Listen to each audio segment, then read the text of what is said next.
So here is Scala project, and everything starts at boot.scala. This file must be inside the bootstrap liftweb package, and here is where you assign the sitemap and any configuration options into the framework, as if you want XHTML, if you want HTML5, the sitemap as I mentioned, the connection to the database is plugged in here, and everything can be done through the resources and properties file, the configuration stuff.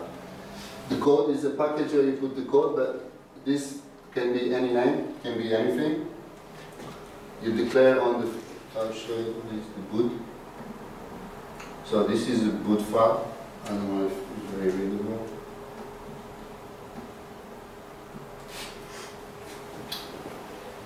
So here, you put the name of the package you want, so it can be com.company. Whatever you want.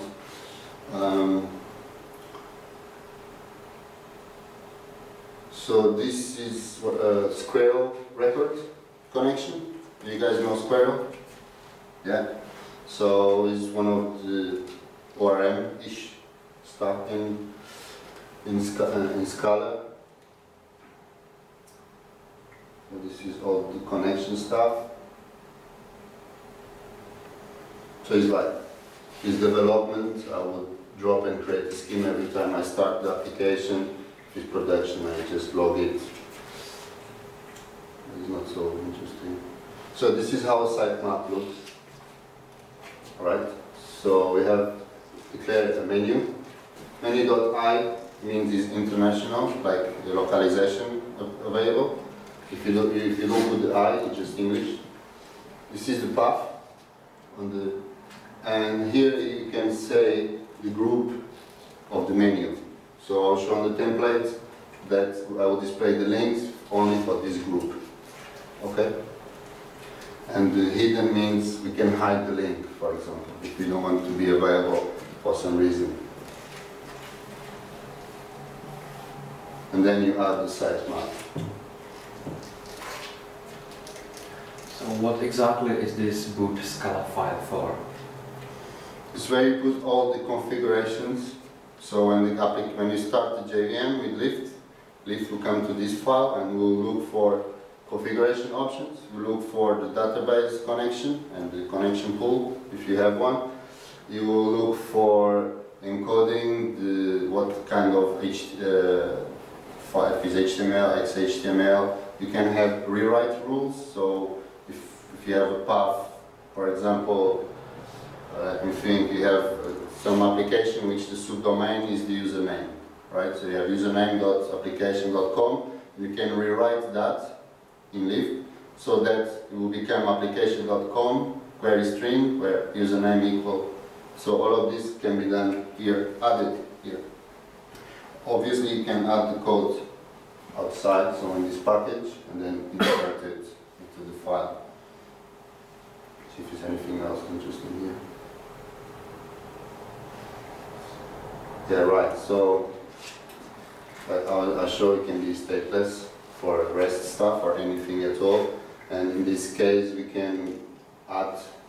So it means that as long as there's a request going on, we are inside the transaction. If something fails during the request, is everything rolled back. Okay, so start something.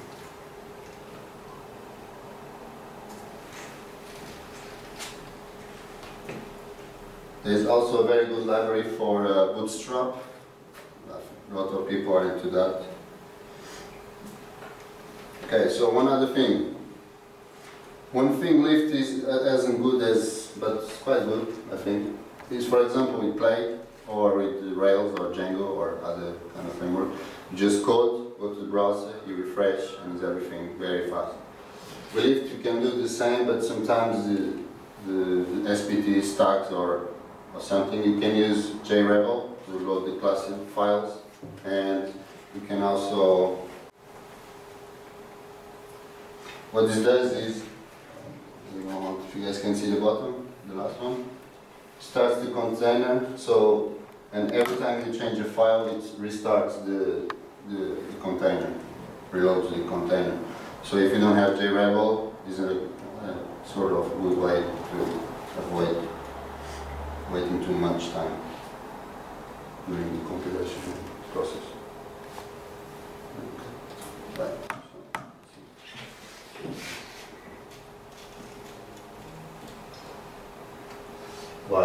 Why lift works? Okay. What I have here. So I'll show you what is lazy loading in lift. It's very easy to implement. I'll show you the code after. So this computation started at this time. The page load first. The computation started, and after the computation finished, we send it to the page. Okay? So it loads after the whole page is rendered. So it means you go to Twitter API or go to some service, REST service, and you load the content after. So you don't need to wait for the whole page. You don't need to start the page just for one thing. So,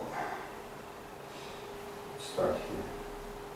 I've done something wrong, guys, sorry.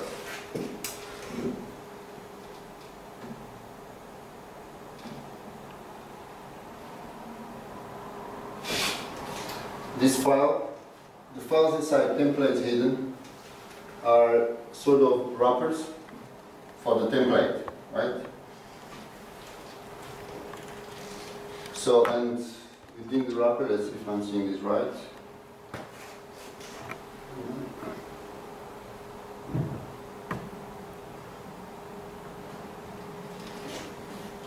Okay, content.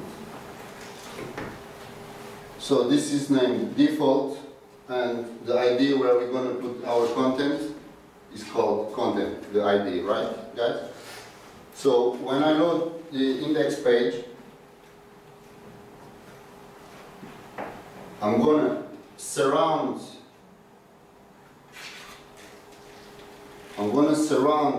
the content I want to put. So I want to surround anything inside this down there, right?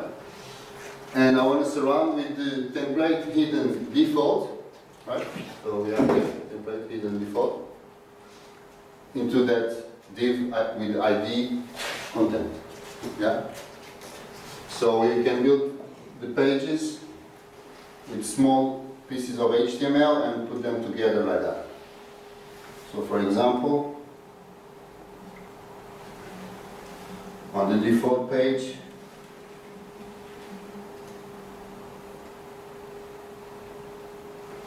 we can embed the top bar nav. So we can put everything into small manageable files.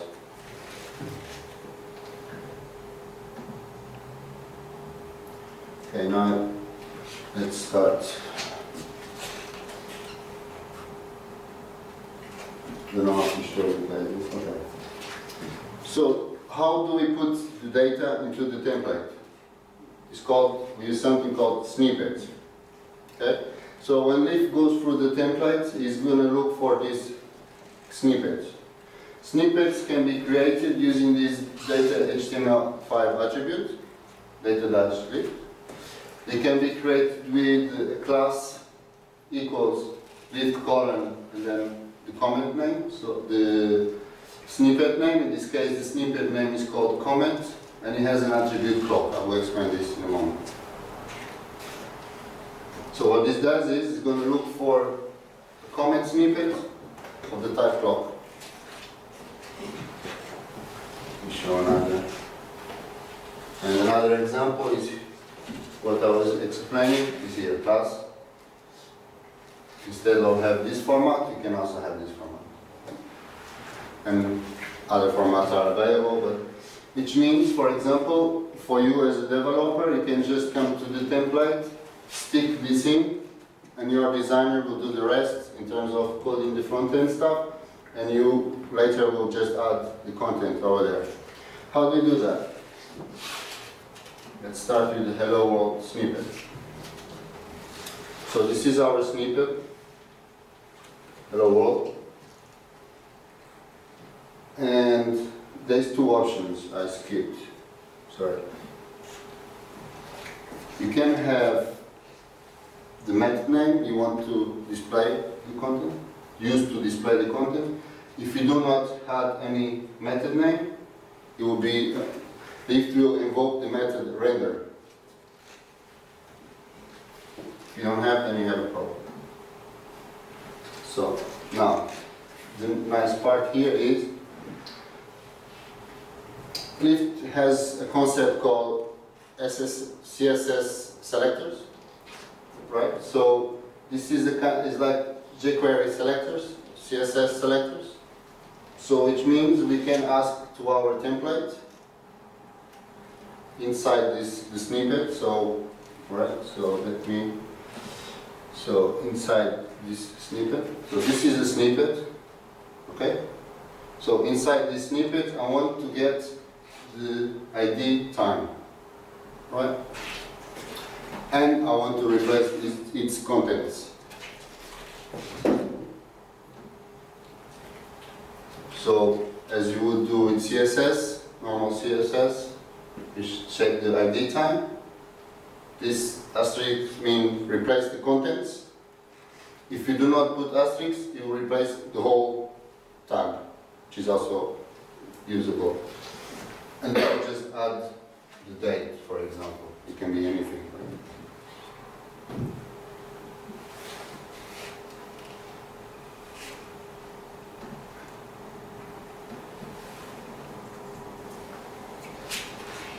So there it is. Welcome to your Lift app, and this is what we inserted. Yeah? Did you guys understood this concept? I explained a bit confusing. No? Right. Okay,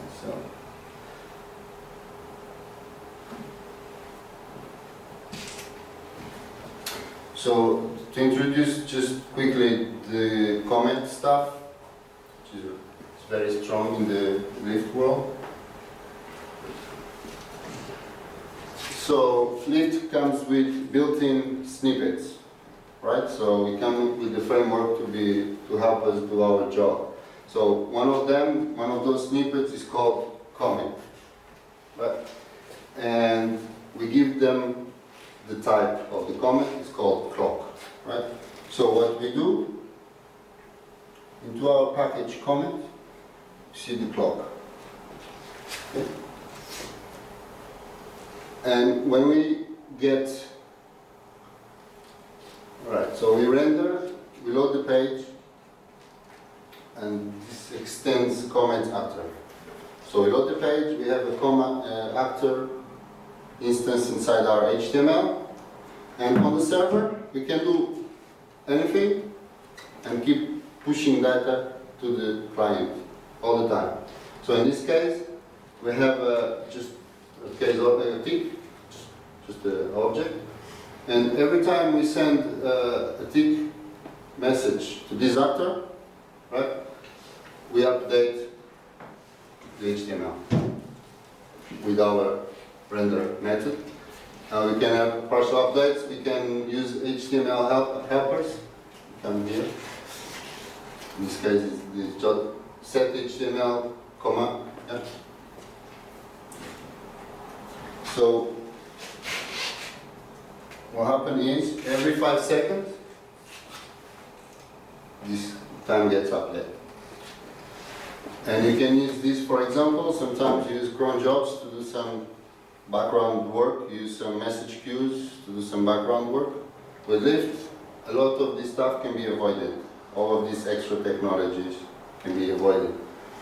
For example, there is one application which is sort of discussion forum, which what they had to do was with Django, and what they had to do to make this comment to work, they had to use Node.js, they had to use Redis message queue to push data to the client as a comment, because Django is not so good for that. So we are talking about 3 kinds of technologies. With this sort of stuff, we only talk about one framework, Scala, and that's it. Did it make sense? Right? I'm not sure about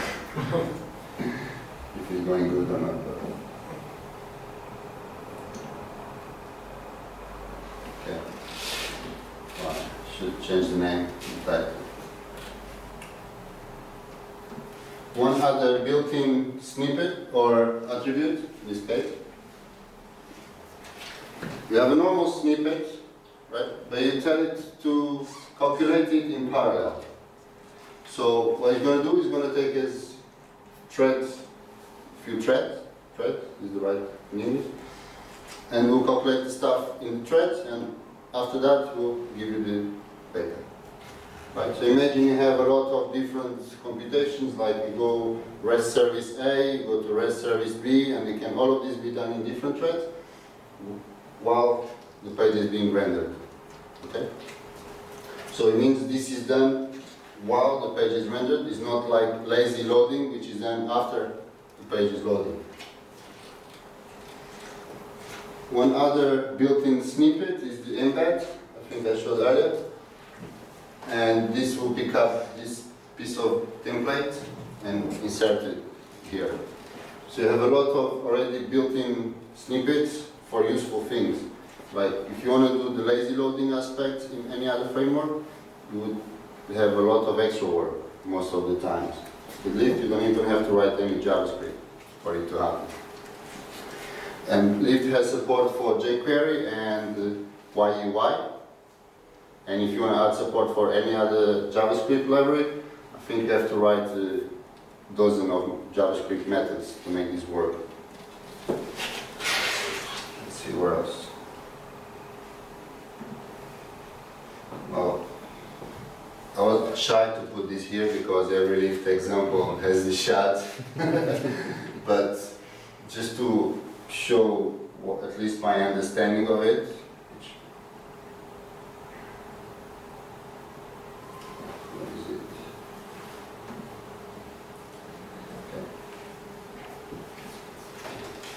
So once again, we're creating a comment chat, and everything inside here will be updated through this comment, which is here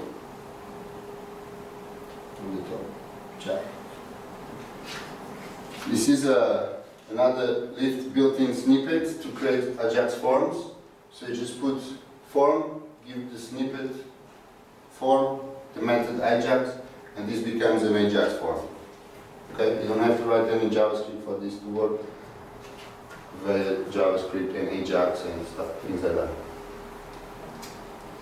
Alright, and then here we have the chatting custom snippet, which I will show you now. Okay, so the custom snippet. We start here. So this SHTML has a bunch of methods which allow you to work as if you were on the client side, right? So what's happened when you put that Ajax form? If you were doing on the client side, you would do form.click or .submit, and then you do the JavaScript and Ajax stuff. Here, you do that with Lift on the server. So on submit, you take the text submitted from the input form, and we'll send our chat server. I will show in a moment that text we just received, and we can set the value by ID. This is like JavaScript, right? Oh, this ID, and clear its contents of the form. So what this does, for example, if you send a message, it sends the message to our comment server and clears the form, right?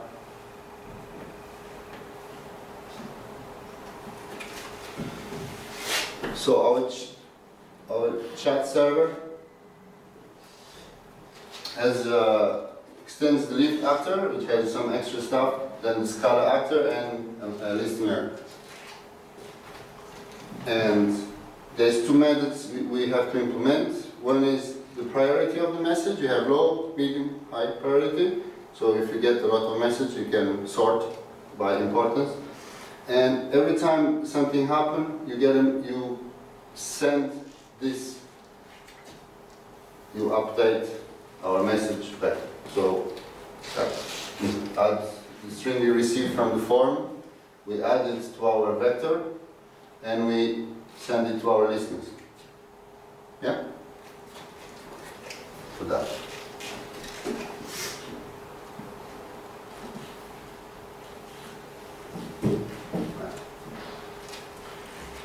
So, our comment actor, chat, so I'll just go back because I think, I don't know if I make myself, so this one, yeah, the chat. So this is the main component which is on the page, the list with the messages. When we load this, when Lift executes it, you will register with our chat server. So every time we send a message to our chat server, our chat comment snippet on the page will be notified. Okay?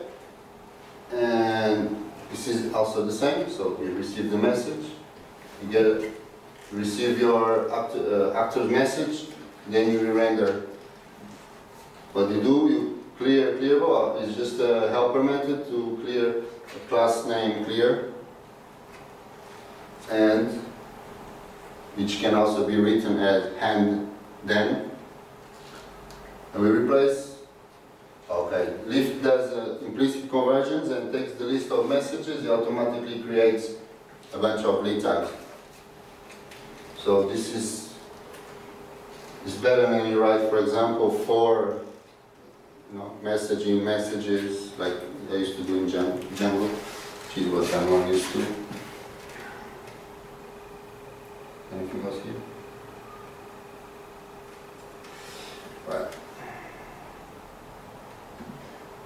We are almost done here. I just want to show one more thing. For example, this built-in snippet. What it does is, when I grab this, append that timestamp, yeah? And then every time you change the code, the JavaScript file, the timestamp is updated, and you are sure that the client side on the browser always has the latest version of your code. Because sometimes what happens is you don't have it. It happened to me today, actually.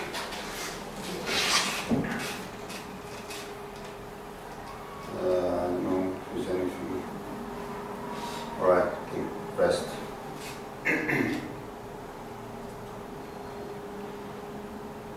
Lift also has good REST support.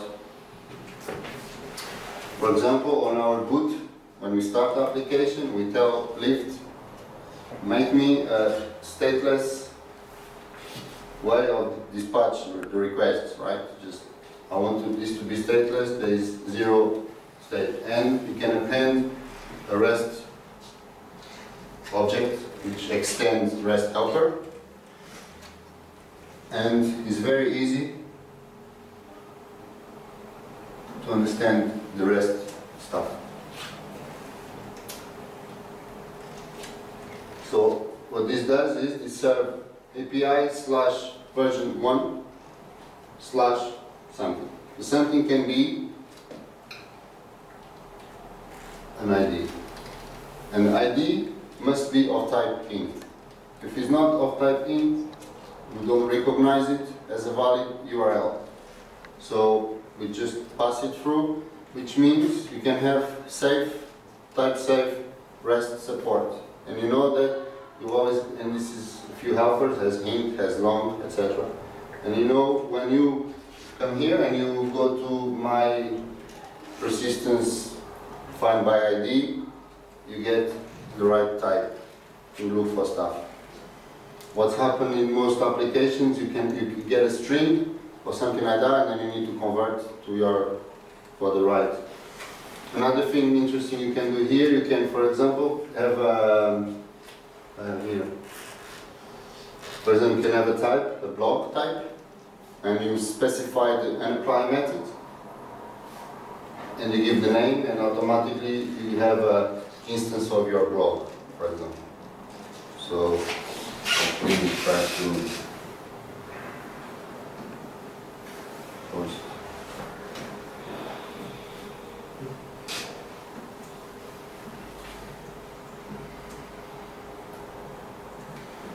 for example.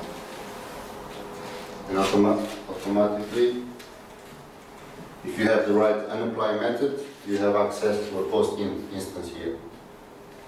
Alright? Let's see if there's anything else here. Yeah. I think that's pretty much it.